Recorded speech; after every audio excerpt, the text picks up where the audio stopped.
Iran के खिलाफ America Israel युद्ध, विशेषकर परमाणु और अन्य मुद्दों का समाधान कैसे होगा, ये अभी स्पष्ट नहीं है। लेकिन इसके असर भारत के आर्थिक अनुमानों पर साफ दिखाई दे रहे हैं। पहले से ही अमेरिकी टैरिफ का दबाव झेल रही भारतीय अर्थव्यवस्था को युद्ध की शुरुआत ईरान द्वारा खाड़ी देशों को निशाना बनाए जाने और अब इस्लामिक रेवोल्यूशनरी गार्ड कॉर्प्स आईआरजी तथा अमेरिकी सेना द्वारा हॉर्मुज जलडमरू मध्य की दोहरी नाकेबंदी के कारण भारी नुकसान हुआ है। यह नुकसान कई रूपों में सामने आया है। ऊर्जा बिल में वृद्धि, शिपिंग और बीमा लागत में इजाफा, आपूर्ति श्रृंखलाओं में बाधा, मार्च में निर्यात में 7% की गिरावट और बढ़ती मुद्रास्फीति। अंतर्राष्ट्रीय मुद्रा कोष आईएमएफ के अनुसार रुपए की कमजोरी के चलते भारत वैश्विक अर्थव्यवस्थाओं की रैंकिंग में चौथे से छठे स्थान पर खिसक गया है। प्रतिबंधों के चक्र को तोड़ना भारत इस संकट से प्रभावित होने वाला अकेला देश नहीं है, लेकिन दुनिया की सबसे बड़ी आबादी वाले देश के रूप में इसका प्रभाव यहां अधिक तीव्रता से महसूस होना स्वाभाविक है। अमेरिका द्वारा भारत की आर्थिक चिंताओं पर सीमित ध्यान दिए जाने के बावजूद यह आश्चर्यजनक है कि नरेंद्र मोदी सरकार युद्ध के बीच भी अमेरिकी एकतरफा प्रतिबंधों का पालन करती रही है। जब इस महीने कई प्रतिबंधों पर मिली अस्थायी छूट का नवीनीकरण होना है, तब नई दिल्ली के लिए यह उचित समय है कि वो इन प्रतिबंधों की स्पष्ट रूप से निंदा करे और उनके अनुपालन से इनकार करने की घोषणा करे।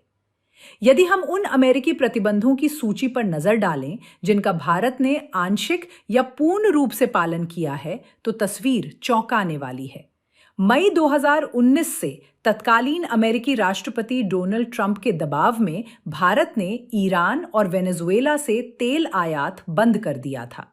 इससे पहले 2012 से 14 के दौरान भी बराक ओबामा प्रशासन ने संयुक्त व्यापक कार्य योजना JCPOA वार्ता में दबाव बनाने के लिए इसी तरह के प्रतिबंधों का इस्तेमाल किया था।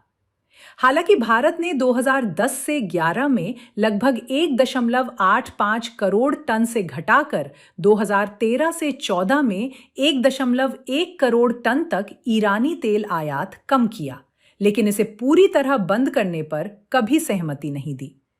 2015 में JCPOA के बाद भारत ने फिर आयात बढ़ाया और ईरान व अफगानिस्तान के साथ चाबहार बंदरगाह के विकास हेतु त्रिपक्षीय समझौता किया। साथ ही क्षेत्रीय संपर्क बढ़ाने के लिए सड़क और रेल परियोजनाओं को आगे बढ़ाया। 2025 में अपने दूसरे कार्यकाल की शुरुआत में ट्रंप ने भारत पर रूसी तेल आयात समाप्त करने का दबाव बनाया और मौजूदा 25% टैरिफ के ऊपर अतिरिक्त 25% शुल्क लगा दिया। नवंबर 2025 से फरवरी 2026 के बीच भारत ने इसका पालन करते हुए अपनी खपत लगभग आधी कर दी। हालांकि बाद में अस्थायी छूट मिलने पर भारत ने रूसी और ईरानी तेल आयात फिर बढ़ाया, लेकिन छूट समाप्त होने के बाद उसे फिर निर्णय लेना होगा। इसी तरह जनवरी 2026 में वेनेजुएला से जुड़े घटनाक्रमों के बाद भारत ने वहां से भी तेल खरीद बढ़ाई है। दूसरी ओर चाबहार बंदरगाह पर अमेरिकी छूट 26 अप्रैल को समाप्त होने वाली है। ट्रंप प्रशासन ने यह भी संकेत दिया है कि ईरान से व्यापार करने वाले या गैर डॉलर भुगतान तंत्र अपनाने वाले देशों, विशेषकर ब्रिक्स पर प्रतिबंध लगाए जा सकते हैं। इन बार बार लगाए और हटाए जाने वाले प्रतिबंधों और छूटों ने भारत के ऊर्जा, खाद्य और उर्वरक स्रोतों में विविधता लाने के प्रयासों को कमजोर किया है। अमेरिका के दबाव के कारण भारत का शुरुआती नरम रुख संभवतः इस आशंका से प्रेरित था कि आर्थिक दबाव और बढ़ सकता है। अनुपालन से दबाव बढ़ता है। भारतीय रिजर्व बैंक के पूर्व गवर्नर उर्जित पटेल अपनी पुस्तक द ग्रेट सैंक्शंस हैक में लिखते हैं कि इन उपायों की धक्का मुक्की वाली प्रकृति उनकी मनमानी को और बढ़ाती है। उनके अनुसार इस सदी में अमेरिका ने 365 प्रतिबंध लगाए हैं, जबकि यूरोपीय संघ ने लगभग 133। इसके मुकाबले चीन, रूस और ईरान द्वारा लगाए गए केवल 12 जवाबी प्रतिबंध सक्रिय हैं। अमेरिकी ट्रेजरी के office of foreign assets control OFAC के अनुसार अमेरिका वर्तमान में कम से कम 23 देशों पर विभिन्न प्रकार के प्रतिबंध लागू किए हुए हैं, जबकि संयुक्त राष्ट्र सुरक्षा परिषद के पास कुल 15 सक्रिय प्रतिबंध हैं। इस पृष्ठभूमि में पिछले दशक में भारत के अनुभव का विश्लेषण आवश्यक है। ऐसा कोई ठोस प्रमाण नहीं है कि अमेरिकी एकतरफा प्रतिबंधों के आगे झुकने से उनका दबाव कम होता है। इसके विपरीत अनुपालन से अक्सर और अधिक प्रतिबंधों का रास्ता खुलता है।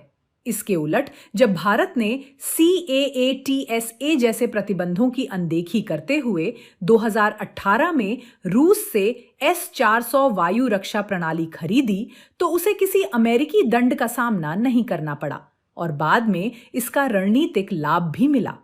यदि भारत ने 2019 से 25 के दौरान ईरान और वेनेजुएला से सस्ता तेल खरीदना जारी रखा होता, तो वो अरबों डॉलर की बचत कर सकता था और चीन की तरह रणनीतिक भंडार भी बना सकता था। इसी प्रकार यदि चाबहार परियोजना और अंतर्राष्ट्रीय उत्तर दक्षिण परिवहन गलियारे INSTC को पूरी गति से आगे बढ़ाया जाता, तो आज भारत की निर्भरता हॉर्मुज जलडमरू मध्य पर कम हो सकती थी। अमेरिकी प्रतिबंधों के अनुपालन ने नियम आधारित अंतर्राष्ट्रीय व्यवस्था और संयुक्त राष्ट्र के बहुपक्षीय ढांचे को भी कमजोर किया है। आगे की राह यदि भारत एकतरफा प्रतिबंधों के खिलाफ स्पष्ट राष्ट्रीय रुख अपनाता है, तो इससे न केवल घरेलू निजी क्षेत्र को वैकल्पिक रास्ते तलाशने का साहस मिलेगा, बल्कि अन्य विकासशील देशों को भी प्रेरणा मिलेगी।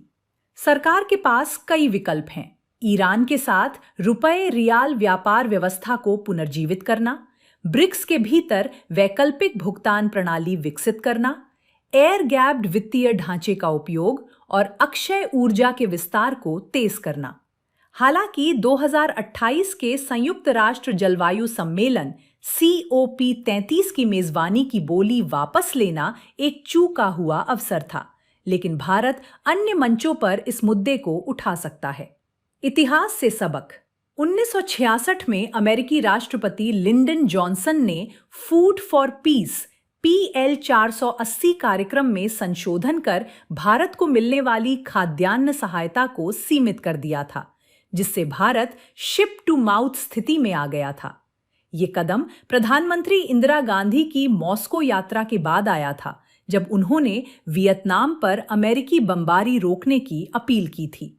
इसके बाद अंतर्राष्ट्रीय दबाव और रुपए के अवमूल्यन ने भारत को कठिन स्थिति में ला खड़ा किया। इसी पृष्ठभूमि में इंदिरा गांधी ने संकल्प लिया कि भारत को फिर कभी ऐसी स्थिति का सामना नहीं करना चाहिए और हरित क्रांति की दिशा में निर्णायक कदम उठाए। आज भी वही संदेश प्रासंगिक है। ऊर्जा स्वतंत्रता और नई हरित क्रांति का मार्ग तभी प्रशस्त होगा जब भारत अमेरिकी प्रतिबंधों के खिलाफ एक स्पष्ट लक्ष्मण रेखा खींचे। ये प्रतिबंध न केवल अर्थव्यवस्था को नुकसान पहुंचा रहे हैं, बल्कि भारत की विदेश नीति और उसकी रणनीतिक स्वायत्तता को भी प्रभावित कर रहे हैं।